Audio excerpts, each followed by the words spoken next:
en la época actual, postmoderna, ¿no? Para eso, voy a cargar una diapositiva para que puedan ustedes ir visualizando lo que vamos a desarrollar. En realidad vamos a tocar nosotros tres teorías. Una teoría de Robert Nozick, un jurista norteamericano, filósofo norteamericano también, que habla sobre la teoría de la justicia, ¿no? Es una justicia de tipo liberal. Y también vamos a hablar sobre la teoría de la justicia de John Rawls, que es sobre la concepción de la justicia para un estado del bienestar. Y también vamos a estudiar la teoría de la justicia de comunitarista de Taylor y otros filósofos más. Son tres teorías de la justicia que hoy en día, en la época postmoderna, se manejan, ¿no? Dentro de lo que es la teoría. Y de esas es que nosotros tenemos que escoger cuál de las tres teorías es lo que tenemos que aplicar en la época actual en el que vivimos en un estado del constitucionalismo. Durante el desarrollo de las sociedades en sus diversos momentos han habido pues diversas concepciones de lo que es la justicia, ¿no? Pero la justicia es un principio, es un valor de carácter político que necesariamente está engarzado a eso y nosotros tenemos que estudiar de acuerdo a las ideologías que se van manejando hasta hoy en día, ¿no? Hoy en día hablamos mucho sobre el liberalismo y también hablamos mucho sobre el estado social, del socialismo. Y durante el desarrollo de la sociedad, vamos a ver de que ambas ideologías han venido pues mezclándose, ¿no? Porque tanto lo que es el liberalismo puro o el socialismo puro nunca ha funcionado. Entonces, las sociedades han venido matizando ambas ideologías y eso es lo que hoy en día nosotros tenemos en el artículo 43 de nuestra Carta Constitucional, que el Estado peruano es un Estado social de derecho después de haber reconocido todas las libertades, ¿no? Entonces, hoy en día nosotros vemos que por un lado hay libertades, por otro lado hay un estado social en el cual el Estado interviene con la finalidad de llevar bienestar a todas las personas que integran a los peruanos, ¿no? Y esa teoría siempre se estudia no solamente nosotros, ¿no? Sino también se viene estudiando a nivel de los países europeos, todos los países latinoamericanos y eso se viene adoptando en la toma de decisiones que hace pues el Poder Judicial. Entonces, hacer justicia en un caso concreto no solamente es ver la ley y aplicar la ley como mecánicamente se piensa hacer o se hace por las personas que no conocen teoría general sobre el tema de la justicia. Y eso en realidad lo que hace y genera es una desazón en la ciudadanía, ¿no? Porque a veces se hacen interpretaciones o aplicaciones que distan mucho, pues, del convencimiento y la persuasión de la sociedad, ¿no? A veces la sociedad rechaza, ¿no? Rechaza las decisiones que se van tomando en los órganos jurisdiccionales del Estado.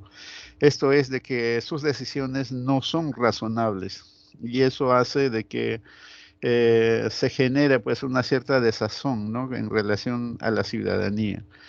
Y eso tiene que superarse, ¿no? Tiene que superarse porque el órgano jurisdiccional del Estado, llámese en este caso Poder Judicial, los jueces, los abogados, tenemos que tomar un cambio de actitud, pero ese cambio de actitud se parte pues de las teorías y de las nuevas filosofías que se van utilizando para comprender realmente qué es la justicia en la época actual. Si nosotros revisamos un libro de filosofía sobre la historia de las ideas políticas, sobre la historia de la justicia, vamos a encontrar muchas definiciones, ¿no? Pero eso hoy en día ha quedado pues condensada en tres puntos, ¿no? En tres teorías, y eso es lo que vamos a resolver.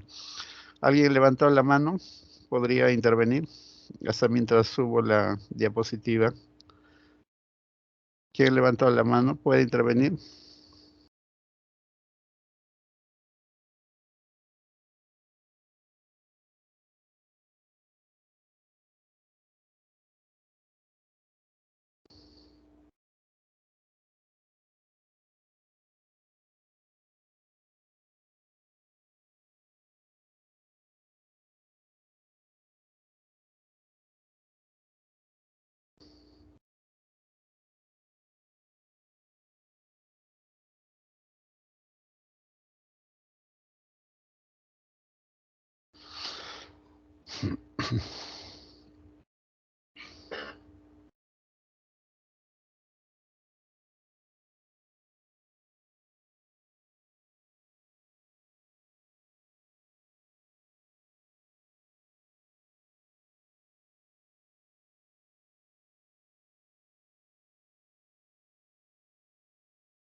A ver,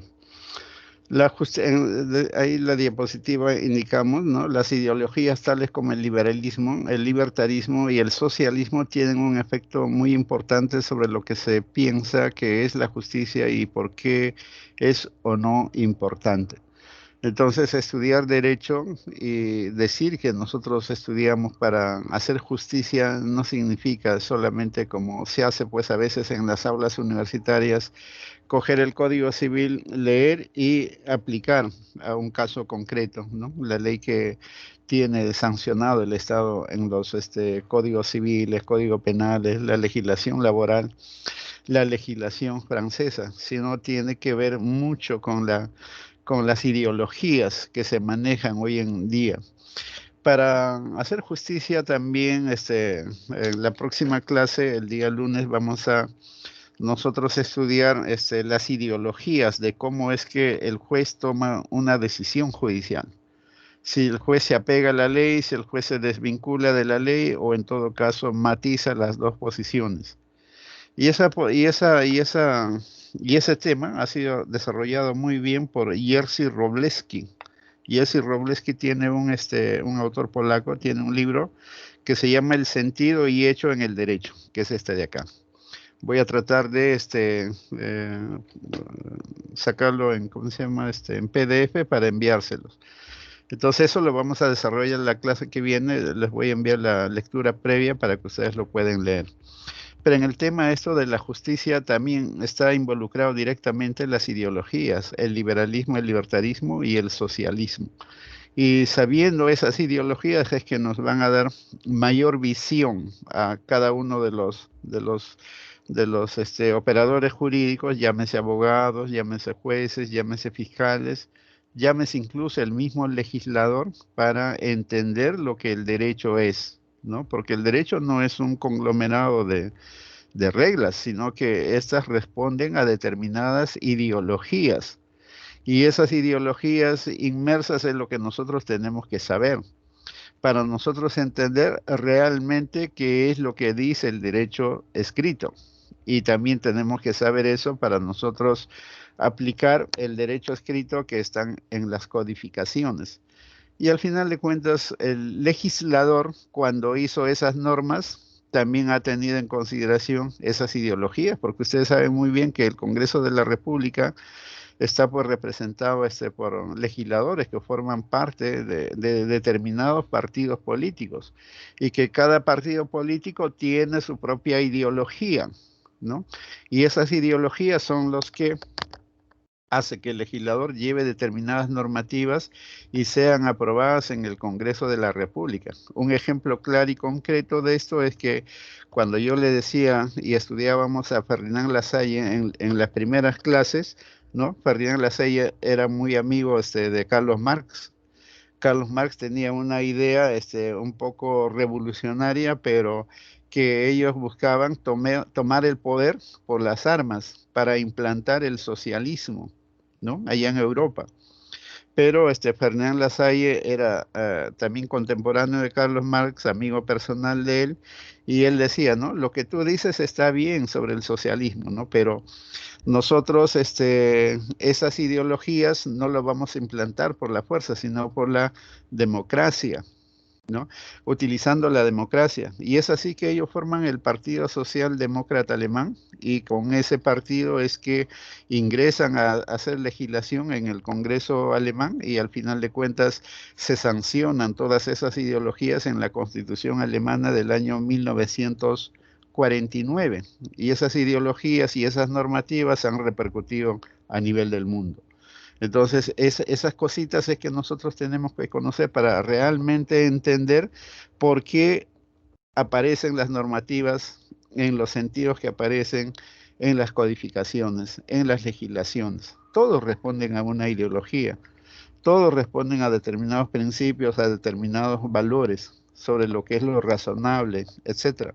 Entonces, detectando eso va a ser fácil que ustedes puedan entender los sentidos normativos de las disposiciones legales, de las disposiciones constitucionales o las disposiciones de las normativas de los privados, llámese contrato, llámese negocio jurídico, etcétera. Entonces, ese tema es lo que hay que nosotros estudiar, porque eso es lo que les va a dar competencia para que ustedes realmente sean, pues, juristas, ¿no? Y no solamente como un tenterío que lee el texto de la ley, trata de entender y aplicarlo al caso concreto para resolver. Y en realidad lo que está haciendo está totalmente mal. ¿Por qué? Porque en vez de hacer justicia, lo que hace es injusticia y al final de cuentas va a traer un desconcierto en la población, en la sociedad, y al final va a ser cuestionado. Y eso nosotros no queremos ser parte de eso, ¿no? En la diapositiva que sigue, hablamos sobre Robert Nozick, ¿no? Robert Nozick es un jurista y filósofo norteamericano sobre el liberalismo.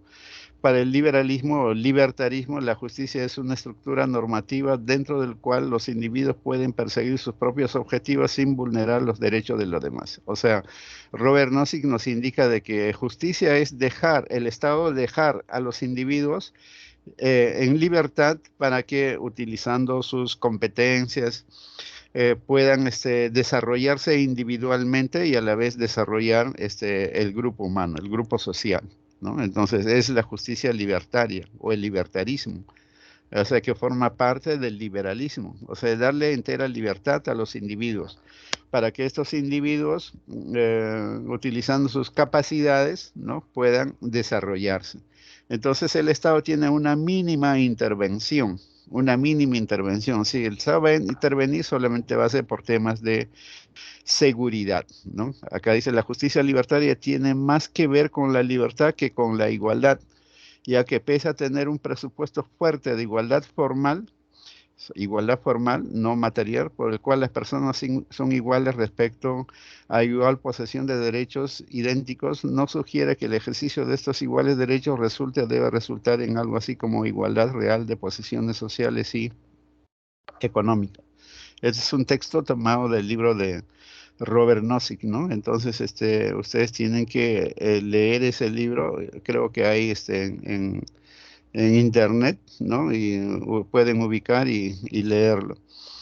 Y seguidamente, dice la ideología del liberalismo del bienestar del que habla John Rawls puede ser tomado un representante moderado, más preocupado por la justicia como una cuestión de distribución general de cargas y beneficios en una sociedad en la que tanto los resultados como el procedimiento son variables importantes, ¿no? O sea, para John Rawls, que también es filósofo norteamericano que habla sobre la teoría de la justicia, él más está preocupado no tanto por la libertad, sino más preocupado por el tema de la igualdad, pero no tanto la igualdad formal como habla Robert Nozick, sino la igualdad material, ¿no? Llevar bienestar igualitario a todos los ciudadanos. Y parte de esas ideologías, pues nosotros también tenemos, ¿no? En nuestra realidad social. Es por esa razón de que el Estado trata de llevar bienestar a todos los peruanos, ¿no? Dice acá, los principios de justicia que Rawls ha diseñado en su teoría de la justicia es, primero, cada persona debe tener un derecho igual al esquema más extenso de libertades básicas que sea compatible con un esquema semejante de libertades para los demás. O sea, aparte de reconocer las libertades, ¿no? Centra su estudio en la igualdad material, ¿no? Para llevar bienestar a los demás. Pero ya anteriormente yo les decía, ¿no? De que la justicia no puede estar inmerso solamente en dos valores, tanto la libertad o tanto la igualdad, porque la justicia es más compleja. Dice segundo principio, las desigualdades sociales y económicas habrán de ser conformarse de modo tal que a la vez que A, se espere razonablemente que sean ventajosas para todos, B, se vinculen a empleos y cargos asequibles para todos. Claro, eso tiene que ser así porque él habla sobre la justicia material, ¿no? Entonces su defensa de John Rawls más se centra en la justicia material, en el valor, igualdad material, mientras que Robert Nozick se centra en lo que es la igualdad, ¿no? O sea que el Estado debe llevar igualdad para todos. John Rawls dice, está interesado en distanciarse de la filosofía puramente utilitarista. Los utilitaristas pues utilizan más el tema de la parte libertaria, ¿no? Del liberalismo. Tanto el libertarismo como el liberalismo del bienestar de Rawls se basan en presupuestos fuertes sobre la independencia y la autonomía individual como el sustrato de la justicia. Claro que aparte de reconocer la libertad, siempre ellos reconocen el tema de la igualdad. A este aspecto dice, dichas ideologías deben contrastarse con otro conjunto de ideologías que ponen énfasis en la prioridad de la sociedad, la comunidad o el Estado por encima de la concepción de los individuos como unidades que se pueden superar por su contexto cultural. En este punto ya casi entramos a la tercera teoría, ¿no? La teoría comunitarista de la justicia, o sea, comunitarista entendido en el sentido de comunidad. Comunidad igual a sociedad, a humano, grupo humano. Entonces, la etiqueta de comunitarista es un modo acertado y bastante extendido de identificar posiciones que intentan alejarse del duro individualismo de los derechos individuales y considera que todos sus valores están inmersos en una particular cultura social o comunitaria, en el entendimiento de que todas estas culturas, incluso las individualistas, construyen un conjunto de valores y expectativas dentro de los cuales tiene lugar toda interacción humana.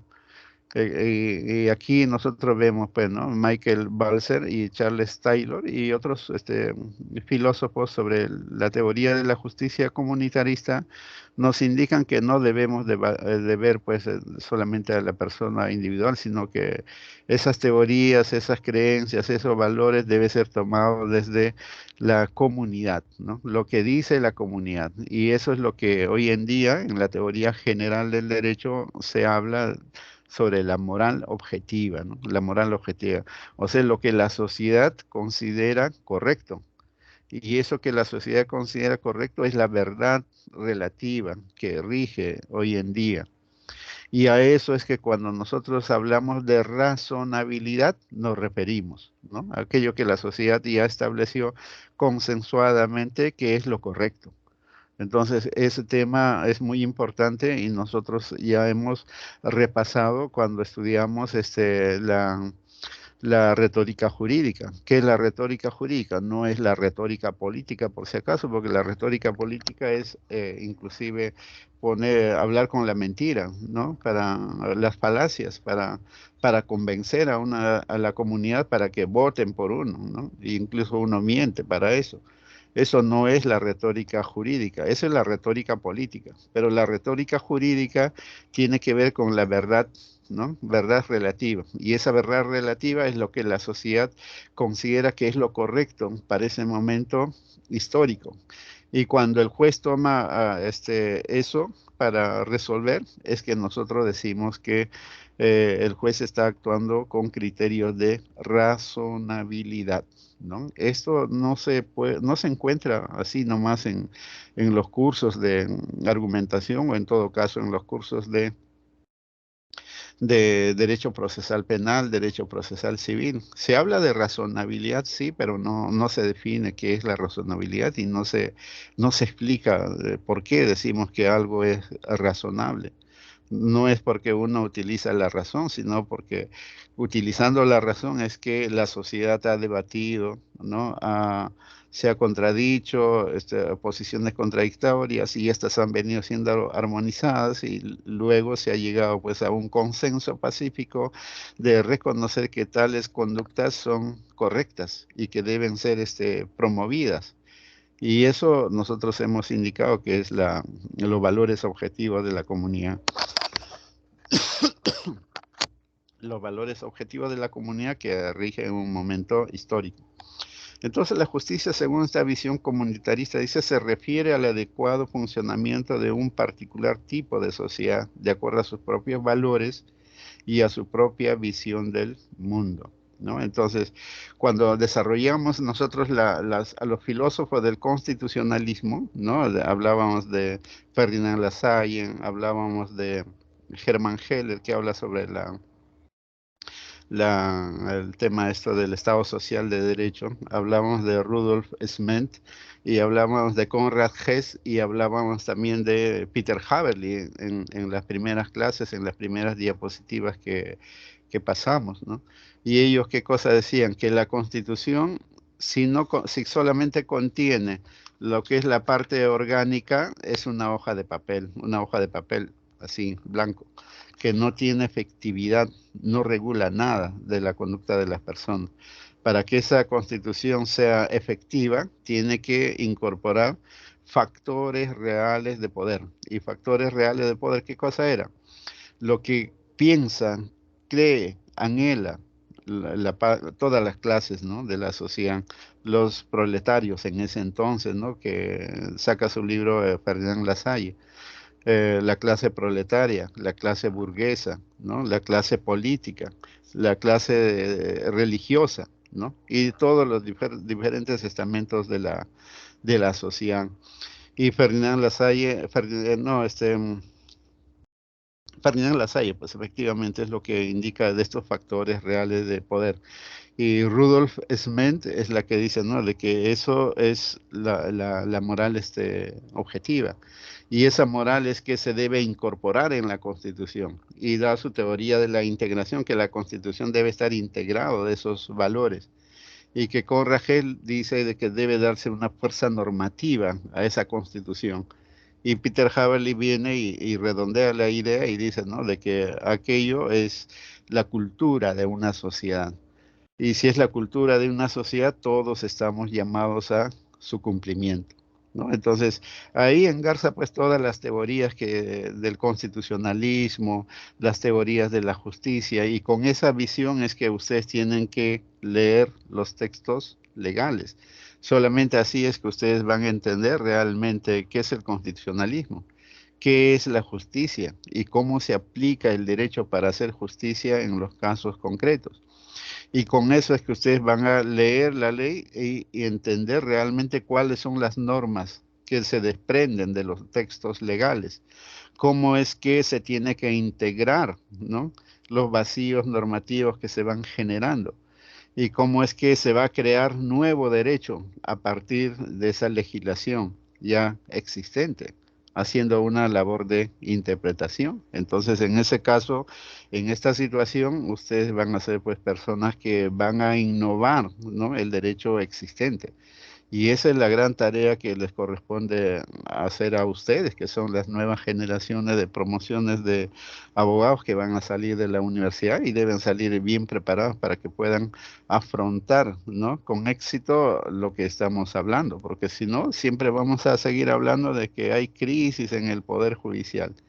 ¿Y por qué hay crisis en el Poder Judicial? Precisamente por esto, porque el juez no actúa correctamente en su labor de impartir justicia, porque no conoce de las teorías que es el insumo fundamental para que pueda realizar bien su labor y hace mal el trabajo y ahí es que vienen todos los cuestionamientos. Y en esos cuestionamientos de frente se acusa de que el juez se ha corrompido, ¿no? Se ha corrompido, se ha parcializado y no se dice pues que el juez no conoce y resolvió mal, sino que se le acusa de corrupto, ¿no?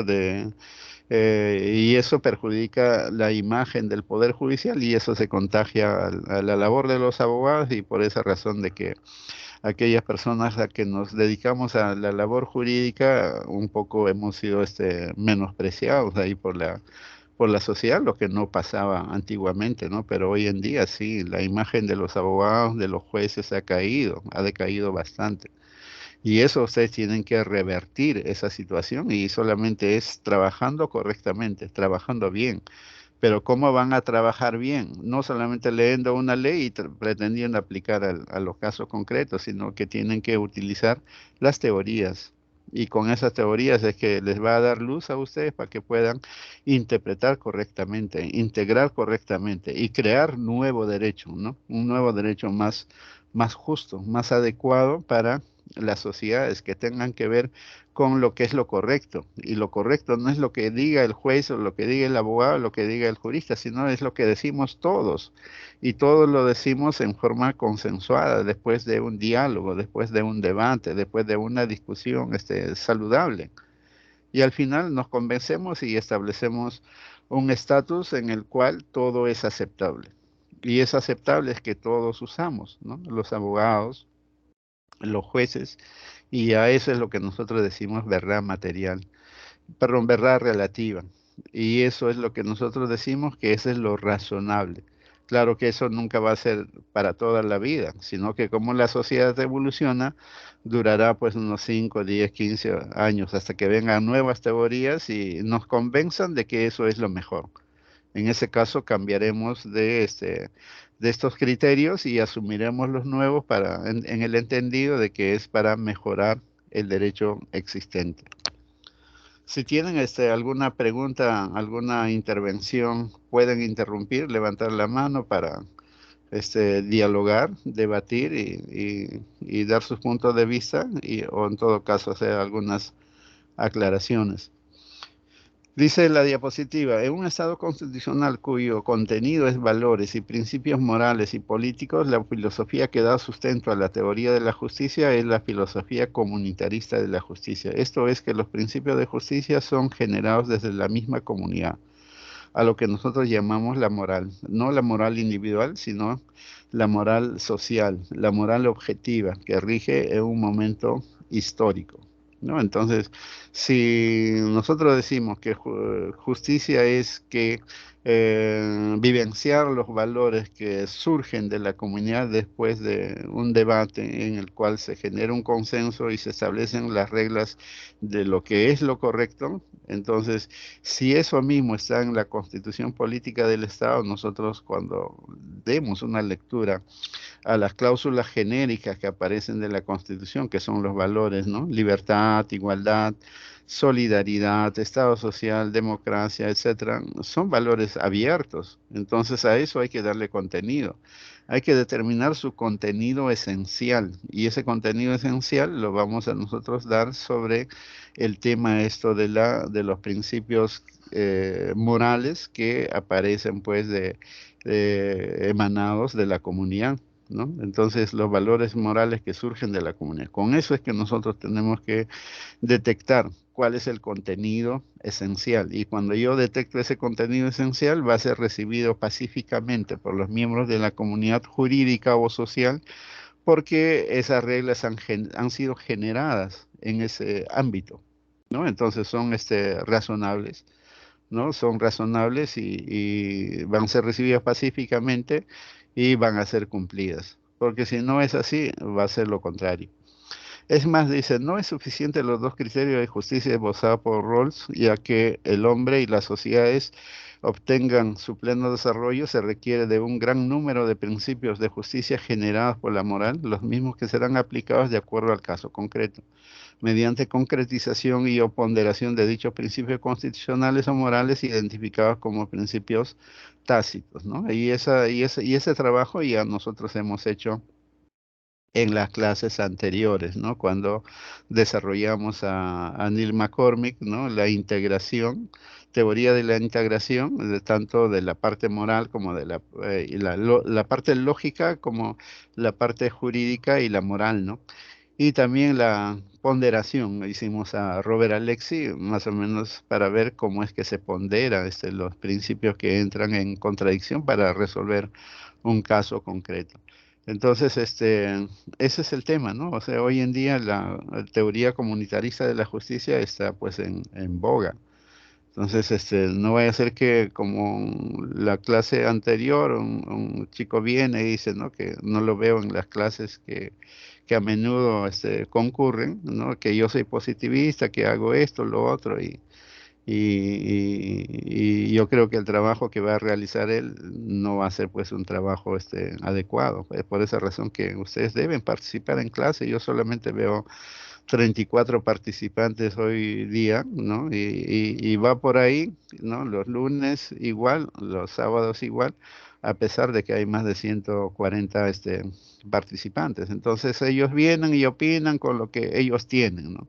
Pero en realidad no están utilizando lo que las teorías, los principios o las filosofías que hemos estado estudiando y que ya están consensuadas y que eso es de pacífica aplicación en las diversas instancias jurisdiccionales en países extranjeros, ¿no?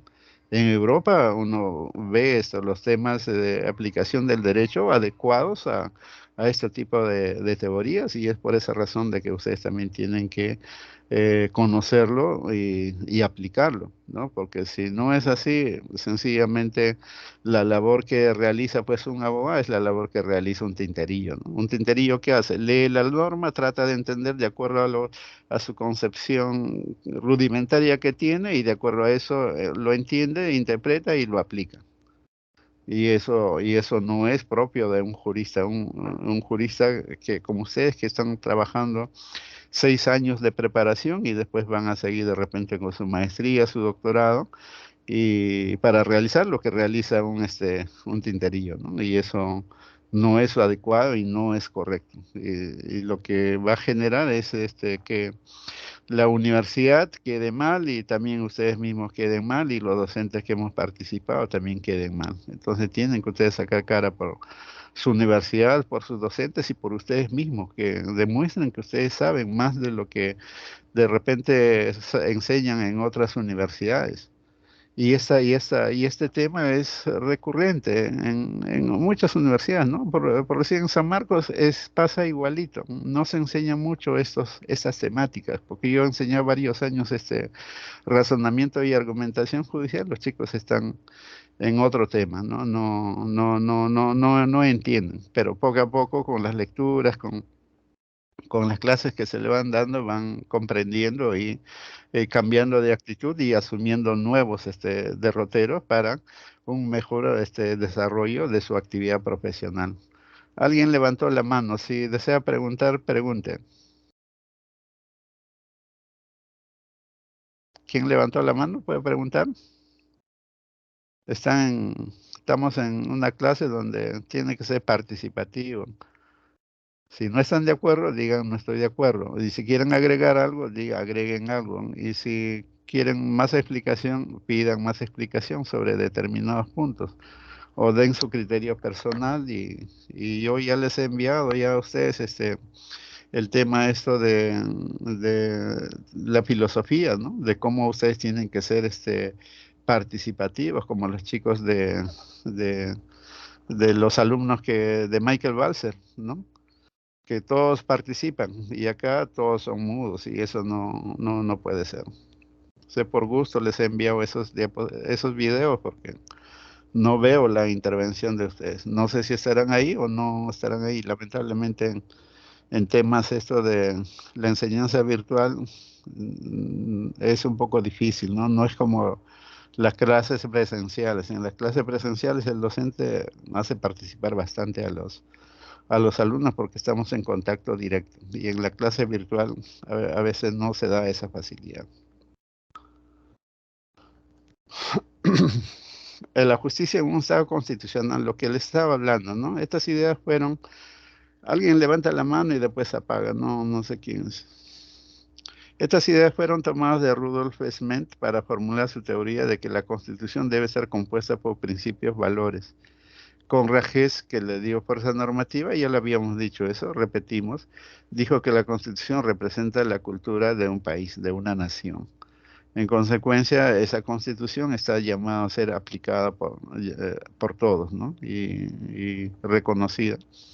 Y para nosotros entender realmente esa Constitución es que nosotros tenemos que saber mucho sobre esos valores morales que surgen de la sociedad, ¿no? De la sociedad, de un continuo debate, de una continua contradicción. La contradicción resulta ser saludable e importante, porque cuando uno contradice ideas, ¿no? Contrapuestas, debate y de ahí van surgiendo conclusiones y eso genera pues un mejor derecho, ¿no? Un mejor derecho. Y, y a eso es que nosotros tenemos que acostumbrarnos. Es posible situar reglas, el principio, el valor en una secuencia de inferencias de validez ética material con reflejo en el mundo de la validez jurídica formal. Sí, efectivamente, ¿no? También creo hablamos de esto. La regla determina, siempre tiene relación con un principio y el principio tiene relación con un valor fundamental. Entonces ustedes lo que tienen que hacer es estudiar no desde las reglas, principio y valores, porque si hacen ese trabajo, sencillamente se van a quedar reglas y no van a ir a los principios ni a los valores. Lo que ustedes tienen que, como juristas, es trabajar al revés. Ustedes tienen que conocer los valores, lo que es lo más grande.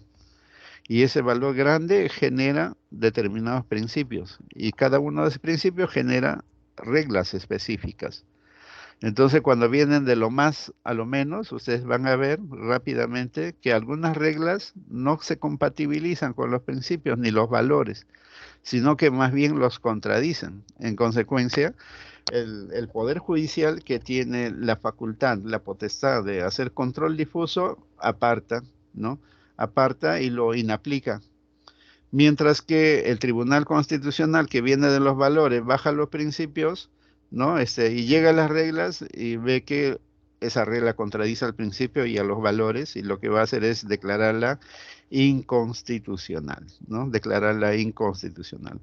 Entonces siempre nosotros debemos venir de lo más, conocer más valores, estudiar más principios. Reglas es al final, pero en la universidad a veces le damos más, más importancia a las reglas, ¿no? Y esas reglas, si nos quedamos ahí y no contrastamos con un principio que aparece de la Constitución o los valores que aparece de la convencionalidad, o sea, de los tratados, sencillamente vamos a estar pues equivocados, ¿no? Y acá lo que tienen que hacer, como en un estado positivista, había criterios de interpretación y hay un criterio que se ha rescatado y que participa en el derecho constitucional, es el principio esto de la comparación normativa, ¿no? Y ese principio de la comparación normativa es que la regla tengo que compatibilizar con la Constitución y esto con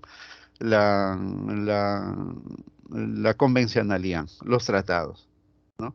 A eso nosotros le llamamos la interpretación sistemática, ¿no? Sistemática, o sea, ver el derecho en conjunto, reglas, principios y valores, y de ahí sacar una norma interpretada, y esa es la que yo aplico al caso concreto. Y así es que debe de actuar el juez, pero el juez actúa solamente, coge la regla, ahí se queda, lee, interpreta y la aplica. No ve que esa regla está en contradicción con un principio constitucional, no ve que esa regla está en contradicción con un valor que proviene de la convencionalidad.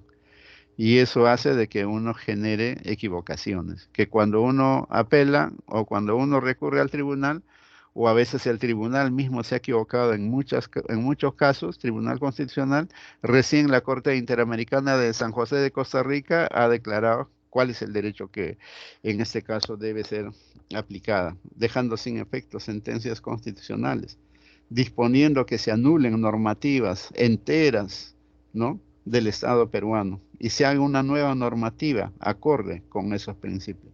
Es una vergüenza, ¿no? Como la Corte Interamericana te diga, ¿no? Tu derecho escrito está mal, o sea, tus leyes están mal, ¿no? Son arbitrarias, vulneran derechos constitucionales o derechos de la convencionalidad. Tienes que derogar esa y cambiar tu normativa. Y con esa normativa tienes que hacer justicia en este caso concreto. Bueno, pero son garantías de tribunales, ¿no? Que son externos al Estado peruano, que ven con mejores ojos, ¿no? Mejor visión de cómo es la justicia que debe de impartirse. Entonces, felizmente tenemos esas garantías hoy en día, pero vía acciones de garantía constitucional, como son amparo y habeas corpus y otros y otras garantías que están previstas en la Carta Constitucional, principalmente amparo y habeas corpus, ¿no? Para las libertades y los derechos fundamentales, pero sin dejar de lado también las demás que existen y que ustedes ya deben conocer. Y estas tres, los principios, las reglas que tienen una comunicación, ¿no? En un ejemplo dice, la regla que castiga el secuestro de personas presupone como fundamento el principio de inviolabilidad de la libertad personal y se remite como justificación a la libertad como valor. Entonces, cuando uno trabaja a nivel legal, solamente ve su código penal, dice, ¿no? Secuestro de personas. El que priva la libertad de una persona comete delito de secuestro y en consecuencia será penado, ¿no? Pero ahí es la conducta inmediata, privar la libertad. Pero ese tiene un trasfondo y el trasfondo de esa regla es precisamente el principio. Y el principio es la inviolabilidad de la libertad personal. O sea, la persona es libre, no puede ser restringido en su libertad personal. Y esto nos remite a un valor, la libertad como valor, ¿no? La libertad. La regla que establece una pena para el homicida se refiere como fundamento al principio que prohíbe disponer de la vida humana por parte de otros seres humanos. Y ese principio remite como justificación a la vida como valor, ¿no? Entonces, cuando uno viene desde los valores, dice, la vida es un valor fundamental para el ser humano y para el desarrollo en sociedad, ¿no? Y después bajas a los principios. En consecuencia, disponer de la vida humana por parte de otros seres está prohibido, no está permitido. En consecuencia, la regla es que si una persona mata a otro, entonces debe ser sancionado con una pena privativa de la libertad. Entonces, si venimos así, cuando ya termino con la regla, la persona dice, ah, sí, es cierto, es correcto, tienes razón. Pero si solamente me quedo en la regla, ¿no? Si matas a una persona, en consecuencia, pena privativa de la libertad a tantos años, no suena tan convincente, no suena tan persuasivo. Por eso que los principios y los valores tienen que ser utilizados necesariamente en todas las intervenciones de los abogados, en las demandas, en los alegatos, en los recursos. También los jueces tienen que hacer lo mismo para que eso sea persuasivo, convincente. ¿Para quién? Como dijo Perelman, para el auditorio. ¿Y quién es el auditorio? Las partes del proceso, los abogados, la Facultad de Derecho, los estudiantes de Derecho y la sociedad en general. Todos ellos están viendo cómo actúa el juez, todos ellos están viendo cómo actúa el abogado, todos ellos están viendo cómo se hace justicia en nuestra patria. Y de acuerdo a eso es que nosotros vamos viendo cuál es la problemática que hay en el Poder Judicial. Y cuando lleguemos a ese punto, ustedes van a decir, de razón, pues, ¿no? Tenemos muchos problemas porque hay muchas cosas que nosotros desconocemos. Y es por esa razón de que hay un desconcierto de la sociedad, de que la labor de los jueces, de los abogados está mal, ¿no? Entonces, tenemos que ver eso y cambiar nuestras actitudes, nuestro ejercicio profesional. La regla que prescribe para el ladrón presupone como fundamento el principio de garantía de la propiedad, que nos remite como justificación a la propiedad como valor. La propiedad tiene que ser un valor, ¿no? Porque sin propiedad sería difícil que nosotros nos desarrollemos. Cada uno de nosotros debe tener una vivienda, cada uno de nosotros debe tener un vehículo.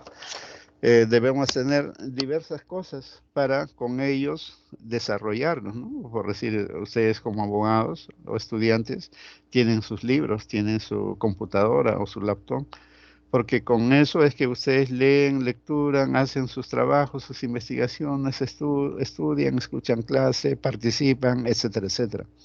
Entonces, la propiedad es importante. Pero tiene que haber un principio de garantía del derecho a la propiedad. O sea, el Estado tiene que garantizar que cada persona tenga su propiedad, pero que eso no sea pues despojado por nadie.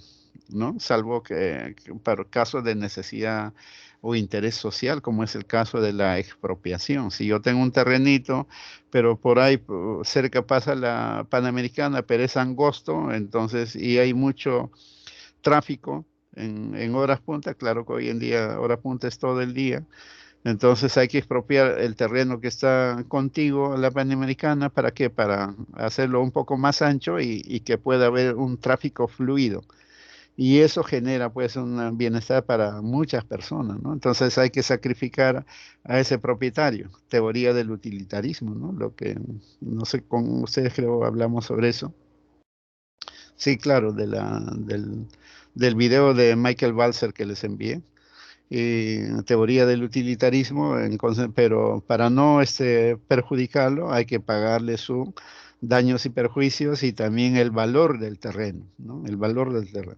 Pero el asunto es que es una excepción a la garantía de la propiedad. Entonces, por esa razón es que aquella persona que sustrae un bien ajeno hay que castigarlo, ¿no? O sea, ahí está pues el delito de hurto, ¿no? Ahí está el delito de robo, podría ser el delito de estafa o podría ser el delito de esto de cuando hay despojo de propiedad, o sea, perdón, posesión, o sea, las usurpaciones. Dice, lo mismo puede decirse incluso para reglas solo técnicas en apariencia, tales como la circulación del tráfico automovilístico. La prescripción de la circulación varía por el lado derecho o alternativamente el izquierdo, presupone como fundamento el principio de disciplina y el orden necesariamente del tráfico a la mano, a la derecha o izquierda, pero desde luego una de las dos en atención a la integridad de las personas como valor que la justifica. Justicia no es, justifica. Entonces, hay que ver primero los valores, después los principios y después recién la regla. Pero a nosotros nos enseñan de frente.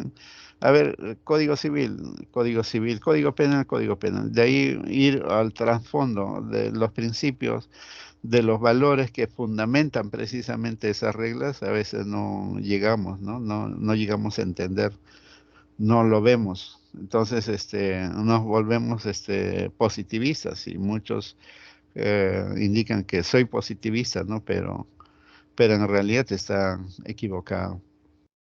En abstracto puede decirse que no hay regla que no responda a un principio. Efectivamente, la regla responde a un principio y que no hay principio que no responda a un contenido de valor. Los tres tienen que estar ahí, ¿no? Regla, principios y valores. El principio es el medium en el que encontramos apertura teórica al valor y una apertura práctica a la regla. Bisagra, dice, es el medium a través del cual el mundo de los valores entra en el mundo jurídico y se abre y el mundo jurídico se abre a los valores, ¿no? Entonces eso ya habíamos también hablado en clases anteriores, ¿no? De que por un lado están las reglas y por otro lado están los valores y al medio está el valor dignidad, que hace una especie de bisagra. El mundo de la moral, ¿no? De los valores ilumina al mundo de las reglas para darle sentido, contenido. Y porque aquí en los valores está pues lo que es lo correcto considerado por la sociedad. Y las reglas es lo correcto considerado por el legislador, que muchas veces es genérico. Entonces, con los valores es que interpretamos esto y le damos sentido y contenido. Y eso es lo que hacemos, y eso es lo que nosotros aplicamos a los casos concretos para darle respuesta, ¿no? Y una respuesta que sea pues adecuada y justa. Las reglas legislativas, en efecto, en el control de constitucionalidad se ponen en comparación con los principios del derecho positivo. De este modo, los principios, aun estando contenidos en normas positivas, se alientan naturalmente de concepciones prepositivas. ¿Y cuáles son esas concepciones propositivas? O sea, es lo anterior a lo positivo. Y lo anterior a lo positivo son los valores morales, aquello que la sociedad considera que es lo correcto, sin que haya una sanción legal, ¿no? Una sanción legal o una sanción constitucional. Entonces todos tenemos que echar mano. Y sobre eso ya yo les había pasado una diapositiva anterior en clases anteriores, cuando antes del Estado existen valores morales, pero mediante un contrato social creamos la Constitución y el contenido de esa Constitución, por consenso entre los constituyentes, ponen cuáles son, que no son otra cosa que los valores morales, porque la libertad es un valor moral, la dignidad también, la igualdad también, ¿no? El Estado social, la democracia, defensa del medio ambiente, adecuada protección al trabajador, en tema penales, ¿no? Los principios y los valores penales se han trasladado de lo que es lo moral a la Constitución, la adecuada protección al trabajador, ¿no? Los principios de la contratación, etcétera, etcétera. Entonces, eso hay que tener presente, ¿no? Las concepciones prepositivas. Esto es el insumo para el juez, este es el insumo para el legislador y este es el insumo para el abogado. Y a veces nosotros menospreciamos. Y eso precisamente porque Hans Kelsen en su teoría pura del derecho dijo, ¿no? Que el derecho es la norma, nada más. Otros temas como son la moral, la sociología, otras disciplinas auxiliares no tienen nada que ver con el derecho. Pero ya vimos nosotros en teoría de que ya esa concepción positivista ya pasó, pues. Ya nosotros ahora estamos en una concepción constitucionalista, pospositivista del derecho, en el que se utiliza principalmente los valores prepositivos, ¿no? Para entender realmente cuáles son el contenido de las reglas ya previstas y escritas en las codificaciones, en las leyes. Las constituciones están representadas por normas de principio. La constitución representa a través de ellas un puente que abre el derecho a visiones de la vida social que actúan directamente en la concepción que la sociedad tiene de la misma. Y eso es muy importante, ¿no? O sea, aquí no hay que olvidar a Peter Haberly, que nos conectaba pues con la cultura de la sociedad. O sea, las normas tienen que tener relación con la cultura de la sociedad. Porque la cultura de la sociedad es lo que está en la Constitución. Y si esa norma, regla, se opone a ese criterio, esa norma, regla será declarada inválida. Y si es inválida, el Poder Judicial, mediante el control difuso, lo inaplica.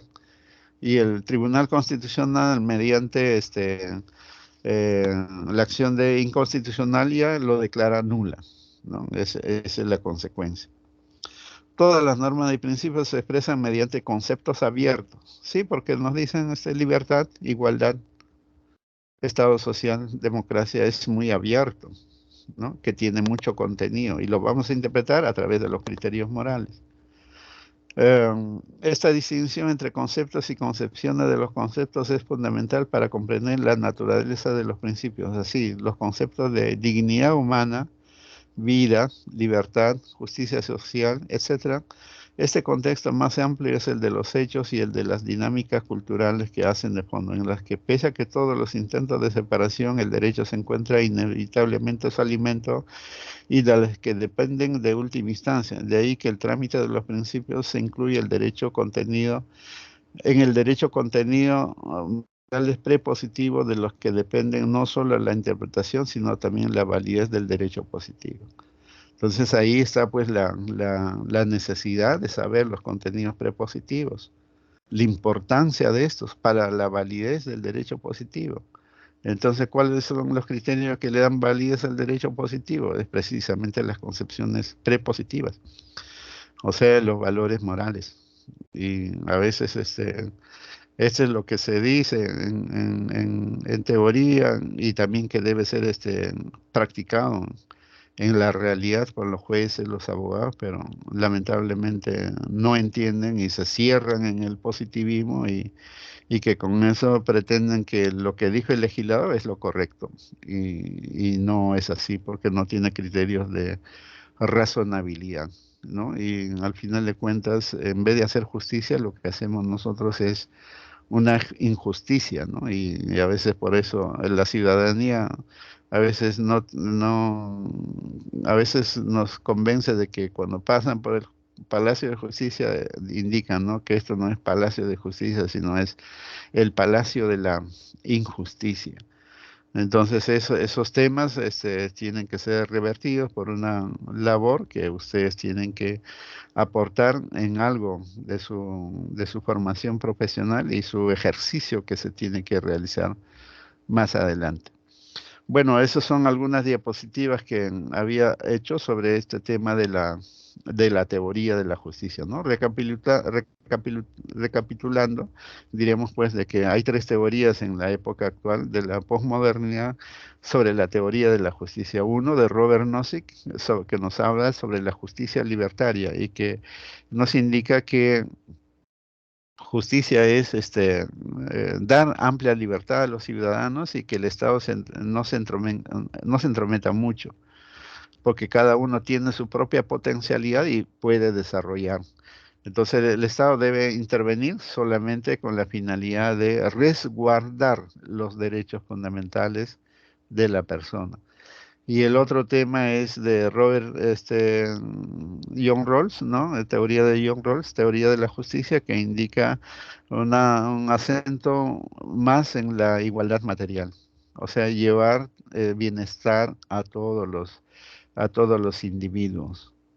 Entonces, tampoco no podemos sustentar esta teoría en dos valores fundamentales, como es la libertad y la igualdad, porque hay muchos valores fundamentales más, ¿no? Como en este caso es la dignidad de la persona, como en este caso es la democracia, la separación de poderes, ¿no? La adecuada protección del trabajador, la resocialización del interno, ¿no? En temas de protección ambiental, porque de ellas es que nosotros vivimos, si no, nosotros mismos vamos a de repente desaparecer a los humanos, ¿no? Con las contaminaciones que realizamos.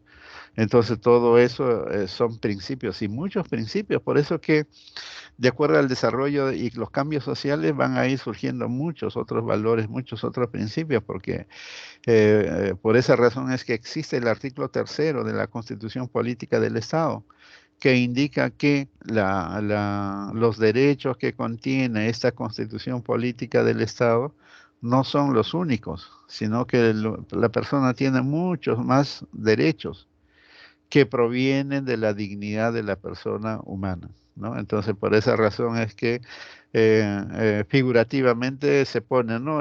Valores morales al medio, como una bisagra, una puerta que juega entre el mundo moral y el mundo jurídico normativo, la dignidad, ¿no? Entonces, del ámbito prepositivo ingresa por la moral nuevos derechos, ¿no?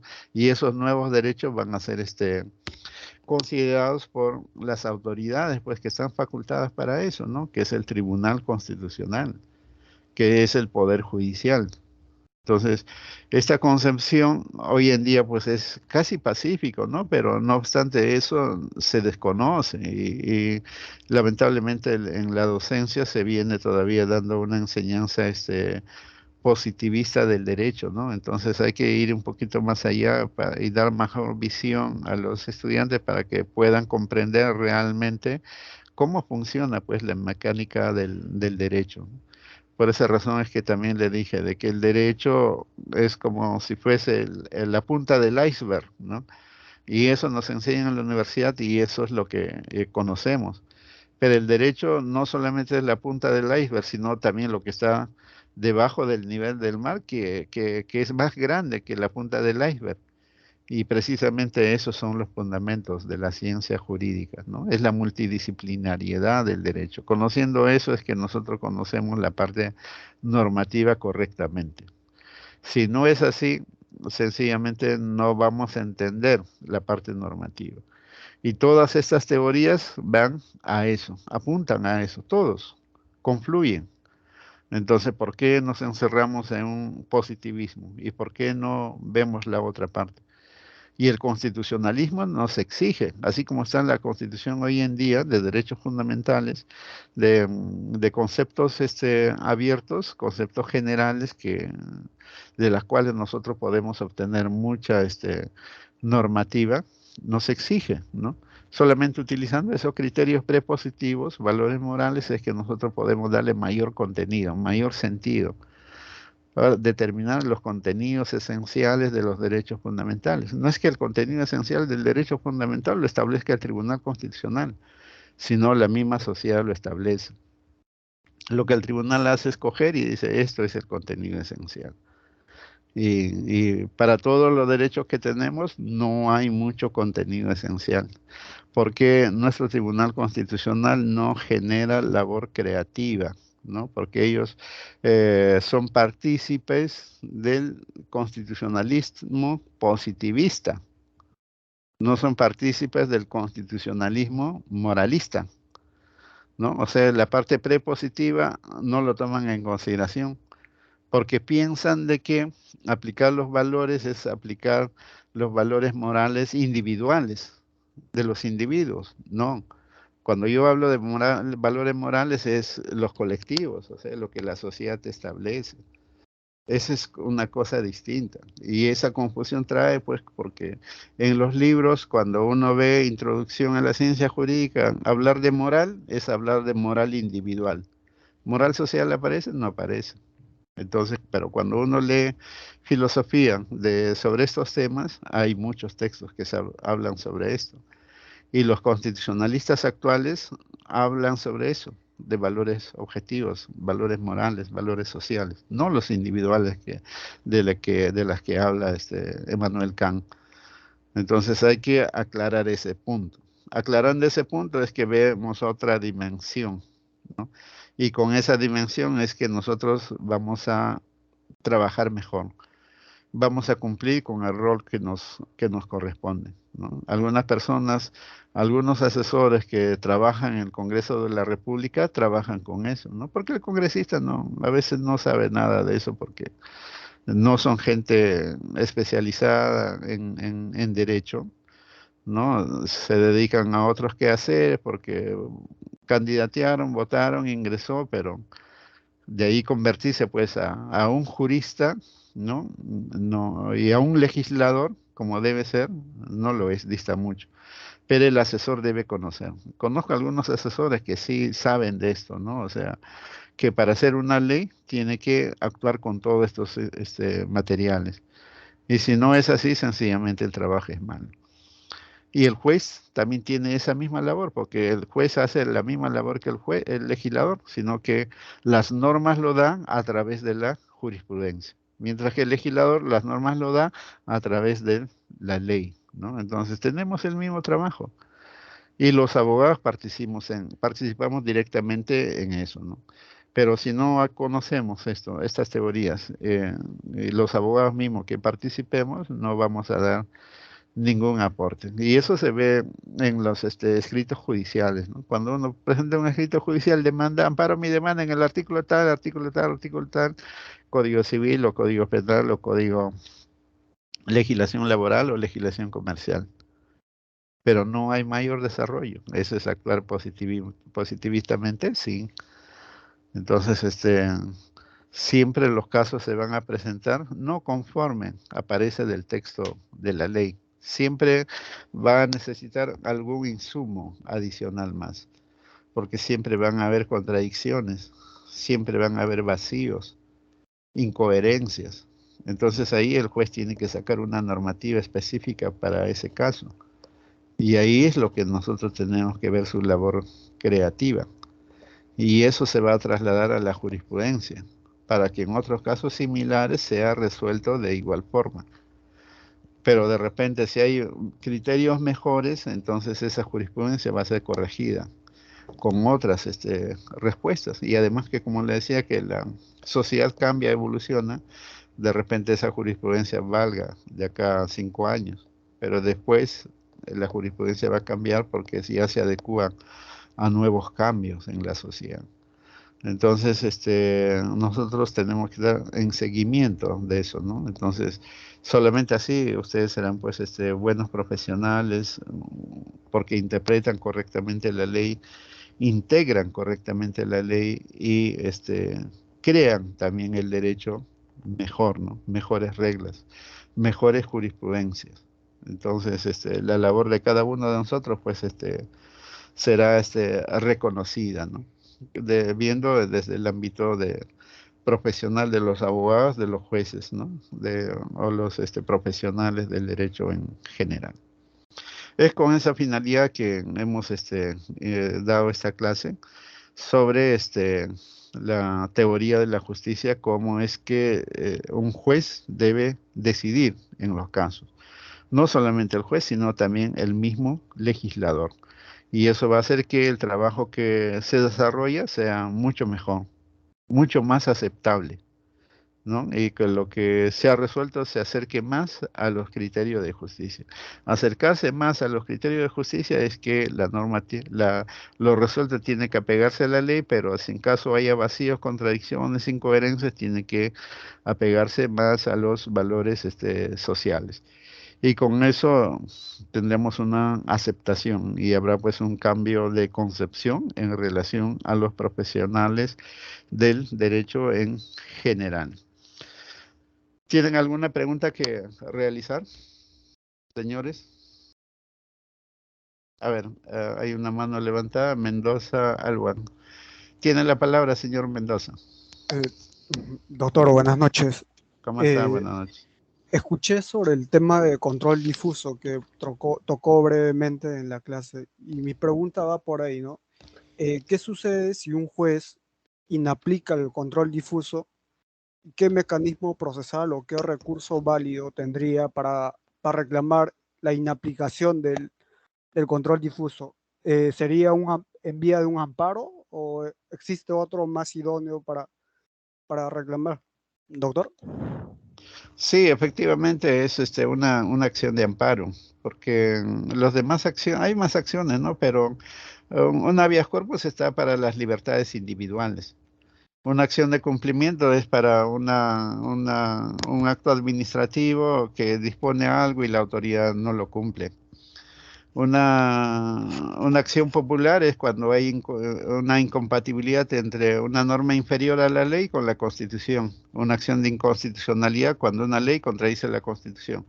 Algo así, ¿no? Pero ninguna de ellas busca, pues, revertir que un proceso judicial se haya dictado una sentencia sin hacer control difuso, cuando en realidad hay una ley que contradice la Constitución. No obstante ello, se ha preferido a la ley que contradice la Constitución y no a la Constitución, cuando en realidad el artículo 51 de la Carta Constitucional nos dice de que el juez debe preferir primero a la Constitución, después a la ley.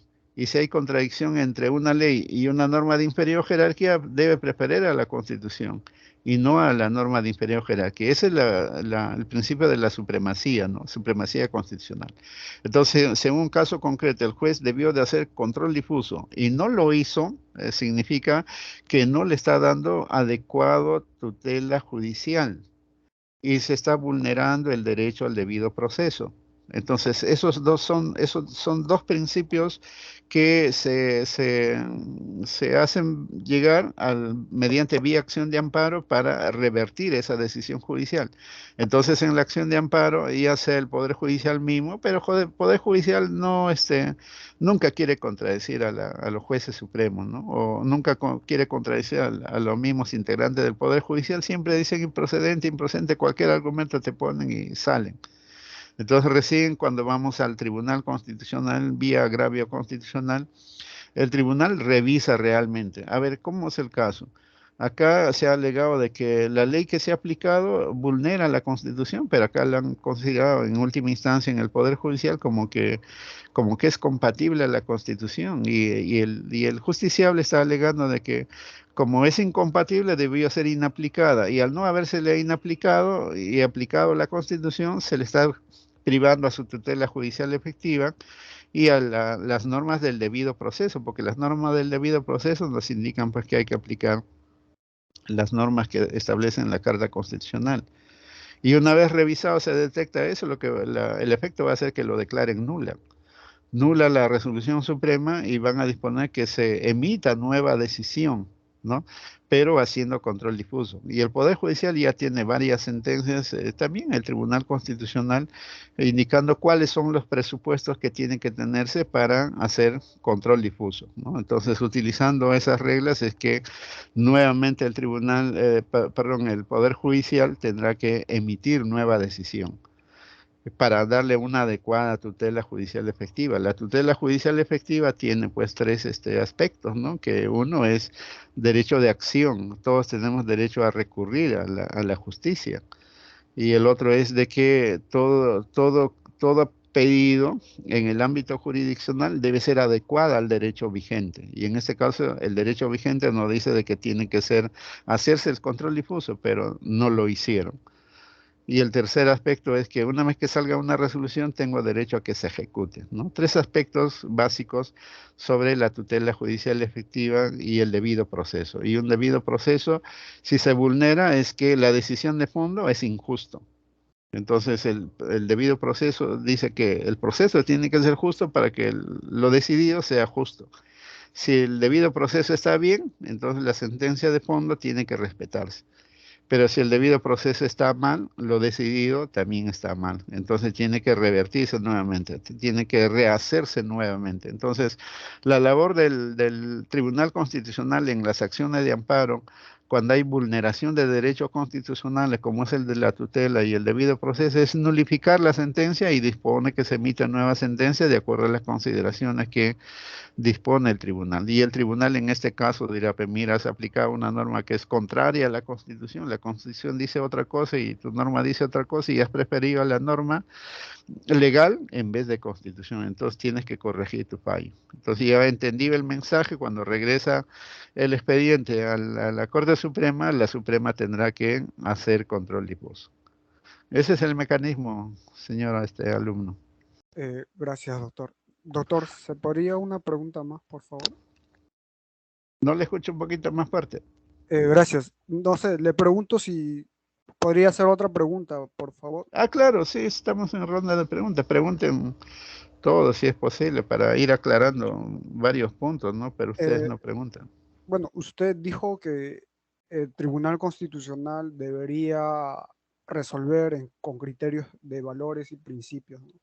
Y lo que sucede es que como el tribunal es elegido por el Congreso de la República, eh, responde a un carácter político, ¿no? Y responde muchas veces a intereses. Por ejemplo, me parece que la semana pasada o hace un mes, creo, han declarado inconstitucional a la ley que instituía o daba poder a la SUNED. En ese caso, por ejemplo, existen muchos partidos políticos, es conocido que existen partidos políticos que tienen representación en el Congreso y estos son dueños de universidades no licenciadas, ¿no? Y buscan llegar a través del Congreso al Tribunal Constitucional para, para beneficiarse de modo ilegal, ¿no? Por decirlo, porque el tribunal, si realmente respondiese a valores y principios, por ejemplo, al principio o al valor de la educación, del derecho a la educación que merecen los ciudadanos, no resolvería como lo ha estado haciendo, ¿no, doctor? O esa sería mi consulta o mi pregunta. A val- ¿Por qué se dice que responde a valores y principios si en la práctica no se da? Sí, efectivamente, eso ya es un problema de formación de los tribunos del Tribunal Constitucional, tal igual que pasa en el Poder Judicial, tal igual que pasa en los abogados. A los abogados se les forma acá en la universidad para que hagan el bien sobre la base del derecho existente o mejoren el derecho para generar pues una mejor convivencia social. Pero nosotros vemos de que en la realidad los abogados utilizan el conocimiento para hacer el mal, para hacer daño a las personas, para enriquecerse ellos mismos. Y eso mismo se repite en el Poder Judicial. Más ven sus intereses personales que los intereses que están representados en la Constitución o los valores de la comunidad. Y eso mismo se repercute en el tema esto del Tribunal Constitucional. Si bien es cierto que el Congreso de la República los elige, pero una vez elegido, esos tribunos son independientes y tienen que actuar de acuerdo a derecho, de acuerdo a la Constitución. Pero lamentablemente vemos pues de que actúan de acuerdo a sus intereses personales y eso está muy mal y eso depende pues de la formación de cada profesional que no está cumpliendo con lo que le han preparado en la universidad. Entonces, eso es un problema de persona. Y en realidad nosotros enseñamos en las universidades para que no actúen así, pero ¿qué podemos hacer si la persona ya está preparada así, ¿no? Vienen de diversas universidades y dan preferencia a sus intereses particulares o intereses de grupo, o sea, o de repente pagando los favores que le han hecho algunos partidos políticos. Y es cierto, ¿no? Lo que se dice de que hay muchos congresistas que están vinculadas a las universidades privadas que no están licenciadas y que de alguna forma han visto de que SUNEDU ha sido pues el principal institución del Estado que ha ido y no les ha licenciado. O sea, significa eso de que tienen que cerrar la universidad y lo que han hecho pues los dueños de estas universidades es hacer un lobby y presentar proyectos y aprobarse para que SUNEDU no tenga ese carácter interventor. Pero ya nosotros le habíamos indicado en esta clase de que el Estado peruano es un Estado social y un Estado social que está previsto en el artículo 43 implica que el Estado es interventor, ¿no? Interventor, interviene en la vida privada, interviene en las instituciones privadas. Entonces, así como los organismos reguladores, ¿no? Del Estado, tenemos OCIPTEL, tenemos o Sinermin, etcétera, y en donde el Estado interviene directamente y regula para que estas empresas no generen actos de arbitrariedad de mal servicio o cobrar mucho, etcétera, a los ciudadanos. De igual forma, para ver la calidad de la educación, se ha creado pues SUNEDU, ¿no? Que es el Estado que interviene en las universidades para vigilar de que las universidades den una educación de calidad y solamente los que reúnen esas condiciones es que puedan prestar el servicio educativo. Y si no reúnes eso, entonces no se te da la licencia y tienes que cerrar y tus alumnos tendrán que pasar a otras universidades que ya están licenciadas. Pero como nosotros vemos que la política, ¿no? La política ingresa pues el que tiene plata, ¿no? Y lamentablemente las universidades han generado a sus dueños, han generado mucho dinero, como por ahí había uno que decía plata como cancha, que ustedes lo conocen. Hay congresistas que están ahí, son dueños de universidades, entonces utilizando su poder económico han ingresado al Congreso de la República y con eso pues están pretendiendo revertir la situación, ¿no? Y eso pues es trabajar a su interés personal y no a lo que dice la Constitución y no a lo que dice los criterios y los valores que la sociedad pregona y considera que es lo correcto. Entonces es un mal actuar que proviene pues de la formación mismo de las personas que desempeñan esos cargos públicos. Entonces, si no cambiamos a las personas, la persona puede ser corrupta. Si no cambiamos a las personas, van a seguir actuando así para defender criterios personales. Yo creo que el cambio es en en la persona. Si hay ese cambio en la persona, yo creo que todo va a regresar a su normalidad. Pero si no es así, vamos a ver varios escenarios en los que se van generando este tipo de actitudes, ¿no? Yo tenía un compañero ahí en la universidad, no sé, ustedes deben conocer al doctor Miranda Canales. Él ingresó casi con 125 votos de congresistas, ¿no? El mayor votado para ingresar al tribunal. Entonces, cuando ingresó al tribunal, bueno, pues recibió el apoyo de todos los partidos políticos. Y cuando ya estaba en el tribunal, iban los partidos políticos a pedirle favores.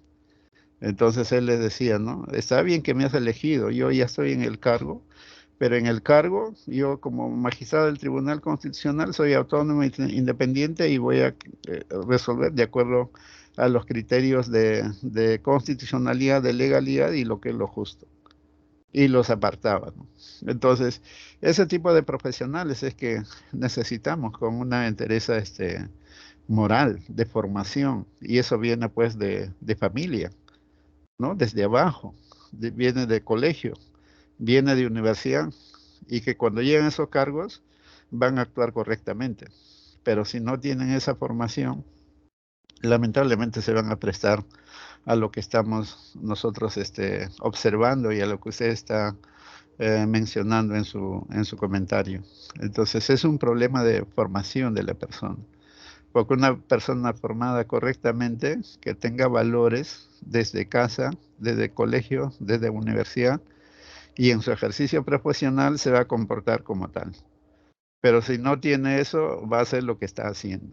Entonces es un cambio de personas que hay que trabajar desde desde los mismos hogares y de la misma parte educativa, colegio y principalmente universidades, ¿no? Eso es lo que tendríamos que hacer. ¿Alguna pregunta más, señores?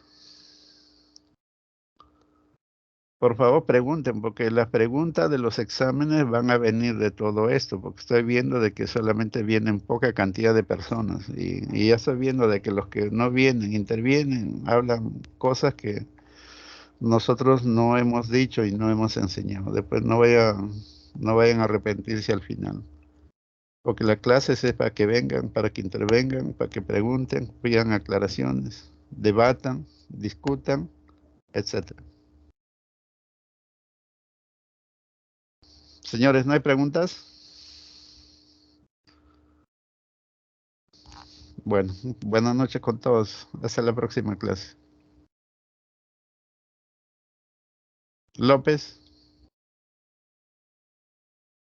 iba a preguntar. Sí, doctor, buenas A noches. ver, Sí, sí, como ya se estaba yendo. ¿Qué tal, doctor? Buenas noches.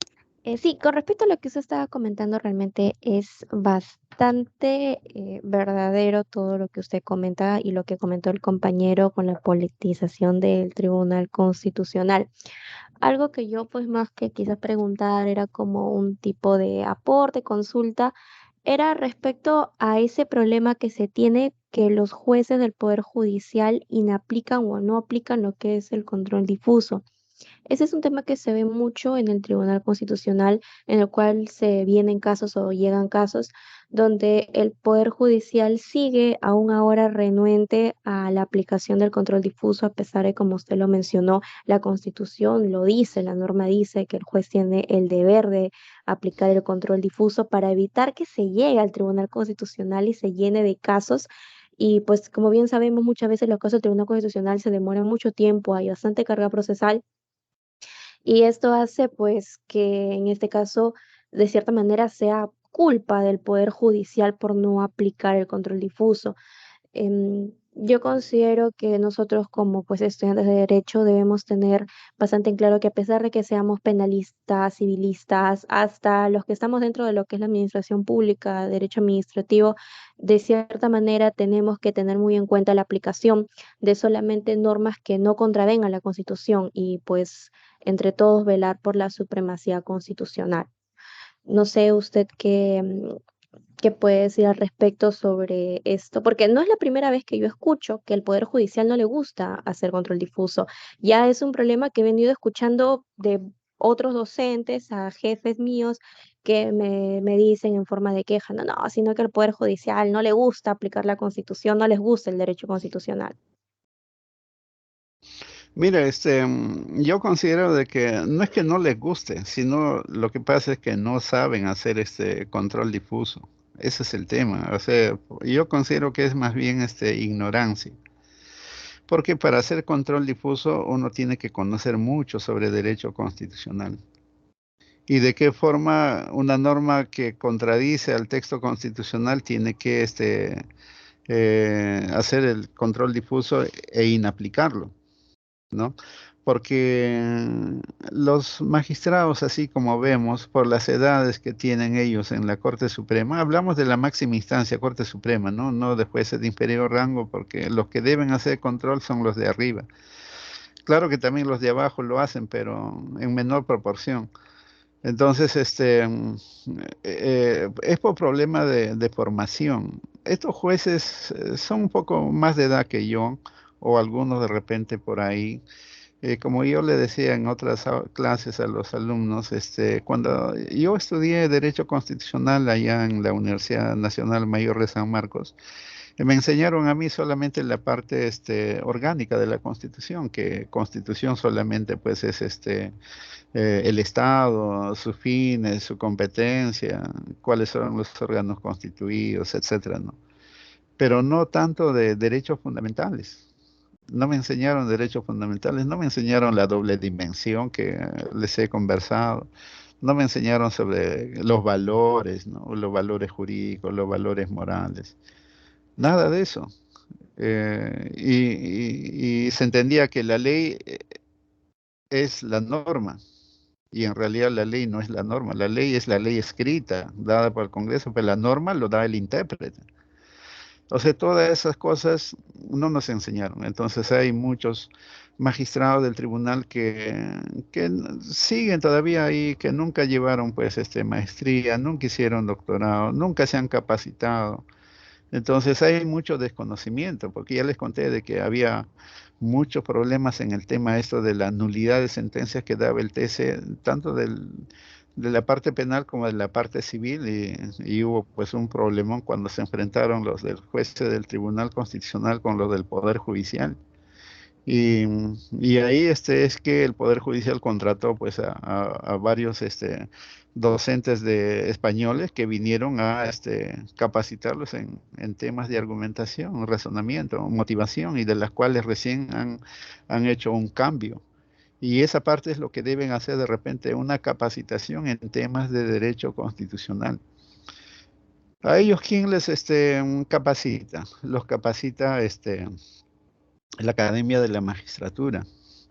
Yo he pasado por esa academia en los tres niveles: nivel de juez de primera instancia, juez especializado, nivel de juez superior y nivel de juez supremo. En realidad, cuando yo estaba en capacitación a nivel de juez supremo, yo tenía que a veces darle algunas enseñanzas o lectura a los docentes que capacitaban ahí. Entonces, los docentes peruanos no pueden capacitar bien a los magistrados del Poder Judicial. Tienen que hacer una contratación de algunos docentes extranjeros para que los capacite bien en derecho constitucional. Entonces, con esa competencia es que ellos pueden hacer control difuso. O sea, no es que no les guste hacer, sino que no saben hacer. Ese es el tema. Y están imbuidos de positivismo jurídico, más respeto a la norma. Primacía a la norma regla que primacía a la Constitución. Están acostumbrados a eso. Entonces, ese cambio, ¿de dónde lo vamos a hacer? Es con ustedes, es con la nueva generación. Ya la nueva generación ya va con nuevos conocimientos. Entonces, ustedes cuando lleguen a esos cargos, ustedes como ya conocen y ya saben, y yo sé que ustedes van a hacer ese cambio. Esperar de nuestros magistrados actuales que hagan eso va a ser muy difícil. Claro que pueden haber algunas excepciones de buenos magistrados que sí pueden hacer, pero tiene que haber pues voto, una cantidad de votos, ¿no? Y hay una norma que ha modificado el recurso de casación en el cual 4 votos pueden hacer resolución, pero antes se pedía 5 votos uniformes. Entonces pueden haber 1 o 2 que puedan pretender hacer este control difuso, pero si hay mayoría, la mayoría se impone y no lo van a hacer. Entonces yo considero que es eso, es problema de desconocimiento, ¿no? Del derecho constitucional, de cómo tiene que hacerse este tipo de trabajo, y porque la ideología del juez, que vamos a estudiar la próxima semana, la ideología de la decisión judicial, la ideología del juez está más vinculado a la ley, no está tan vinculado a la Constitución. Y si es así, no podemos esperar nada, pues, de los jueces del Poder Judicial, un control difuso. Felizmente en el Tribunal Constitucional ya hay un pequeño cambio, ¿no? Entonces, desde que se dio la Constitución del 7-9, desde que salió el Tribunal de Garantías Constitucionales, que estaba allá en Arequipa, y después vino acá como Tribunal Constitucional, bueno, poco a poco, con tropiezos, se ha venido haciendo ese cambio. Se ve un poquito de desarrollo, pero como les dije, nuestro Tribunal Constitucional peruano es Tribunal Constitucional positivista, que responde a lo positivo que está en la Constitución política. Pero hay otros tribunales que son moralistas, que se salen de lo que aparece del texto constitucional y van pues a los valores prepositivos, a los valores morales, y que con esa nueva luz es que dan una interpretación y crean e innovan el derecho existente. Entonces, también les dije, no sé si a ustedes o en otra clase, que hubo un enfrentamiento entre el Tribunal Constitucional y el Congreso de la República. Porque en ese entonces el Tribunal Constitucional empezó a sacar normas jurisprudenciales, haciendo una labor creativa. ¿Y qué dice el Congreso de la República? Dio grito en el cielo y dijo, el Tribunal Constitucional se ha convertido en legislador. No es así, no es que el tribunal legisla, sino que da jurisprudencia. Y en la jurisprudencia da sentidos normativos. Y ese trabajo está muy bien y tiene que ser así. Y ese es el trabajo que desarrolló el Tribunal Constitucional Federal Alemán, que a través de jurisprudencia desarrolló muchos principios, muchos valores, muchas reglas, que los españoles recopilaron eso y dieron la Constitución, y esa Constitución ahora está irrigada pues a nivel del mundo. Entonces, tenemos que hacer ese cambio. Si no hacemos ese cambio, lamentablemente no vamos a poder cambiar. Y ahora, con ese conflicto que les dije entre Tribunal Constitucional y Poder Legislativo, ganó el Poder Legislativo, a tal punto que el Tribunal Constitucional dio un precedente vinculante, rebajándose las competencias que ellos tienen a crear normas, ¿no? Estableciendo límites, y ese precedente vinculante está vigente a la fecha. Es por esa razón que el tribunal se ve atado de manos para no hacer creación normativa, innovación, similar al Tribunal Constitucional Federal Alemán. Entonces, ¿qué podemos esperar del Tribunal Constitucional? Que innove más derecho, que desarrolle más derecho, que reconozca más derechos, porque todos esos derechos que viene reconociendo ya han sido reconocidos hace tiempo por el Tribunal Constitucional Federal Alemán o por otros tribunales del mundo.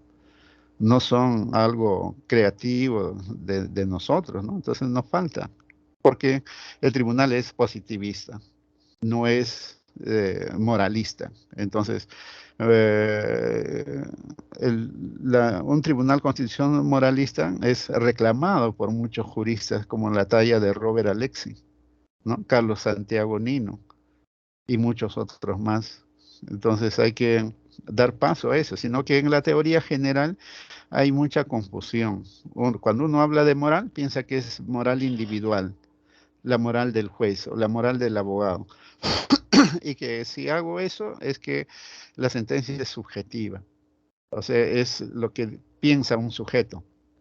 Pero ya les dije, hay un error en los libros de introducción a la ciencia jurídica. Cuando yo hablo de moral, no hablo de moral objetivo a nivel constitucional, sino que es la moral social, lo que cree la sociedad, que es lo correcto sobre determinados temas, ¿no? Sobre determinados derechos. Y que esos que han sido debatidos, discutidos, consensuados como conductas correctas, esa es la que debe utilizarse para dar contenido esencial. Y con eso considerarse en las jurisprudencias. Y eso son pautas, ¿no? Nuevas pautas que va a tener en consideración los jueces del Poder Judicial y los mismos ciudadanos para su actuación y para que haya más orden y haya una concordancia pues en la vida de la sociedad, porque si no así vamos a encontrar mucho más conflictos, ¿no? Y esa conflictividad hace que la carga procesal tanto en el Poder Judicial como en el Tribunal Constitucional se llene, ¿no? Y podemos corregir, y tenemos ahí los instrumentos como son los precedentes vinculantes. Con los precedentes vinculantes se pueden establecer normativas a través de la jurisprudencia y que todos los jueces de inferior rango tienen que cumplirla, ¿no? Porque son precedentes obligatorios. Tanto también los precedentes del Tribunal Constitucional. Y si tenemos esa capacidad, hay que usarla, hay que con eso hay que regular, ¿no? Hay que, los contenidos prepositivos empezar a trabajar. Y con eso nuestro derecho se va a mejorar bastante. Eso es lo que podría decirle, señorita, con relación a ese tema. Es mucho desconocimiento del derecho constitucional. Señorita Guamán González. Doctor, buenas noches. Sí, doctor, es algo breve con respecto al curso en realidad. Es algunas dudas que tienen los compañeros y es justamente es en relación a los trabajos que ha venido dejando, ¿no? Un primer trabajo que dejó fue si es que el Poder Judicial era un poder realmente y bueno, ahora lo último que dejó fue sobre las teorías de argumentación. Algunos compañeros, bueno, tienen esa preocupación porque probablemente no han podido enviarlo en su momento. Y también quería mencionarle, doctor, cómo se está manejando el tema de los trabajos grupales, o por ejemplo también respecto a las notas, ¿no? Ya que estamos ya próximos a poder ya culminar porque ya falta poco, ya estamos prácticamente quincena de febrero. Y bueno, entonces, y también con respecto a cómo se va a manejar el tema, por ejemplo, su duda sobre todo es, por ejemplo, el tema de las notas, ¿no? Cómo se va a manejar el tema de las notas, si es que no llegaron a presentar, hay la posibilidad de que puedan presentar en otra fecha. Respecto a ello son sus dudas de los compañeros que la mayoría escriben, ¿no? No sé si es que nos podrían alcance, doctor, disculpe, respecto a ello. Bueno, en la primera clase yo les he dado todo lo referido a la calificación, o sea, todos los participantes tienen derecho a revisar los videos o en todo caso preguntarles a ustedes o ustedes preguntar a los que han venido, porque yo no puedo estar repitiendo todo eso en cada clase. Y el tema esto de los trabajos, yo les dije ya una semana antepasada mismo, pero he visto ahí en el WhatsApp que les he dado 2 días, ese es falso. Yo no les he dado 2 días nomás. Ese es de la semana antepasada. O sea, han tenido varios días y como nosotros estamos haciendo recuperación, ya no es una clase normal en que les puedo dar un poquito más de tiempo. Tienen que ustedes cumplir en las fechas establecidas de las prácticas. Porque a mí me llega un montón a los correos y yo no puedo estar revisando también los correos. Yo tampoco tengo mucho tiempo porque tengo mis clases de mis cursos y a la vez en la secretaría académica. También yo estoy cargado. Entonces tienen que ustedes colaborar con cumplir en las fechas establecidas porque también sacar calificaciones, hacer búsqueda en los correos es un poco dificultoso porque a mí me llega mucha información. Entonces, las fechas ya se han previsto y al día viernes, y los que están ahí van a ser calificados, los que no tendrán esa práctica, pero las prácticas que siguen, entonces tienen que seguir dando. Hay tres, calificaciones, ¿no? Que es el examen parcial 1, parcial 2 y el examen final. Entonces, los promedios ahorita que se van a dar es de las prácticas. Si hay 3, hay 2, sacaré un promedio y ese será su nota. Pero en el tema esto de los exámenes parciales, yo estoy avanzando, tratando de avanzar, creo que esta es la sexta o la séptima clase que llevamos. Estamos recuperando los días, hoy, los sábados, pues, ¿no? Hoy día, porque las clases están previstas para el día lunes. Estamos haciendo un esfuerzo para apoyarles a ustedes, pero ustedes tienen que también colaborar, porque como se iban a quedar sin docente, es que yo me voluntariamente dije que yo les voy a enseñar ese curso, ¿no? Para que no se perjudiquen. Pero ustedes tienen que dar cumplimiento a eso. Con este curso, con esta clase de hoy día, voy a señalar un examen del primer parcial para la próxima clase. 20 preguntas de carácter objetivo y con 30 minutos de duración por Google para que ustedes a la hora establecida ingresen y respondan. Y lo demás seguimos con clase avanzando las ideologías en la decisión judicial, que es también un tema importante y que tiene que ver con las clases que hemos venido desarrollando. Y esto de las clases creo va a durar hasta todo el mes de marzo, ¿no? O sea, para terminar Y ahí programaremos, así como vamos avanzando, programaré el segundo parcial y al final el examen final. Entonces, para la próxima clase, en una primera media hora, un examen sobre el primer parcial, con 20 preguntas y 30 minutos de duración. Termina los 30 minutos y pasamos a desarrollar la clase. ¿De acuerdo?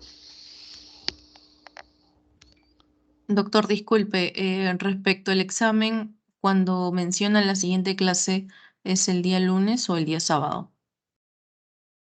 Que sea el día sábado, porque el lunes es muy pronto, el día sábado. Solamente todo lo que hemos estudiado, nada más. El día sábado. Me olvidé que estaba en sábado de recuperación, porque las clases normales señalamos lunes. Pero la próxima clase sería el día sábado. Perdón, sería lunes, ¿no? Pero 2 días es muy poco. Para el día sábado que sea. Ahí está el señor Arancibia Cóndor. ¿Puede intervenir? Sí, doctor. Buenas noches, doctor. ¿Cómo está? Buenas noches. Doctor, con respecto al segundo trabajo, le pediría por favor que hay varios alumnos que han enviado en madrugada del viernes, del sábado, y por esta oportunidad podría darnos una oportunidad, ¿no? Que los que han enviado el día sábado también se considere el trabajo, como también los que han enviado el día viernes, puesto que en realidad ese archivo que se ha enviado fue un apoyo para que los colegas tengan algo de información para que hagan su trabajo, ¿no? Se le ha enviado un resumen del trabajo, cómo van a presentar. En alguna forma para que les ayude. Pero como este trabajo se ha hecho así grupal, en algunos casos se han demorado en coordinar, por eso varios han enviado todavía el sábado, de madrugada o en la mañana. Por eso, no sé si lo puedo considerar también de Ya lo voy a segundo considerar trabajo, los que han enviado el sábado, pues. ¿Ya? o sea, de hoy día también. Ajá. Muy Listo, bien, lo voy doctor. a Entonces, considerar. el examen, entonces, doctor, va a ser el próximo sábado, como hoy Sí, día, el ¿no? próximo sábado, hasta donde hemos avanzado hoy día. Y después el sábado, el lunes, avanzaremos. El examen va a ser solamente hasta la clase de hoy día. Lo del lunes y lo del sábado y otro sábado más, daré el segundo parcial. Y después de lo que desarrollemos más adelante, daremos el tercer parcial. Y más su promedio de prácticas, con eso tendrían su nota. Ya, doctor. También quería dar el conocimiento que los exámenes están programados para la semana 27 de febrero hasta el 4 de marzo, creo que ya Ese estaría será el terminando. examen final. Sí, el tercer examen final en realidad, Ajá, en realidad está entonces programado el tercer examen final. para esa fecha tenemos que dar entonces el final, pues en marzo. El Entonces, este examen sábado, final lo daremos en la fecha programada, pero como no hemos dado primer parcial, segundo parcial, eso sí lo podemos fijar nosotros, porque ya el tiempo ya corrió, pues ya venció. sí, doctor, ya. Ya, Ujú. gracias, doctor, entonces. Muy bien, hasta luego. ¿Alguien más necesita alguna interrogante? Bueno, si no hay nadie más que intervenir, damos por culminada la clase y les voy a mandar una lectura esto de las ideologías de la decisión judicial para que tomen lectura y puedan intervenir en la clase que viene, que es el día lunes. Buenas Doctor, noches a disculpe. todos. Hasta Buenas luego. noches, disculpe. ¿Podría enviar las PPTs a la delegada para poder estudiar para el examen, por favor? Los PPTs, pero debieron de haber pedido pues en su momento. Yo tengo ahorita a la mano esto se lo puede enviar. Pero ¿quién es la delegada? O sea, yo no tengo. Hay aulas, ¿no? Habla de la D, de la C, de la A. Ahí lo voy a enviar. Donde les está enviando el link, ahí lo voy a enviar estas PPTs. Doctor, lo puede Sí, subir doctor, incluso aquí mismo en la plataforma, ¿no? Como son 3 secciones, entonces lo puede subir en la plataforma. está Acá, subido acá en mismo. el Teams, doctor. En el Dice Exacto, Teams. que mejor. Ya, voy a todas las enviarlo PPTs acá en el están en chat el entonces. Teams. Ya voy a enviarlo al link entonces. Quedamos así. Buenas noches con todos. Hasta luego. Hasta Buenas luego, noches, doctor. doctor. Buenas noches, doctor. Buenas Buenas noches, noches, doctor. doctor.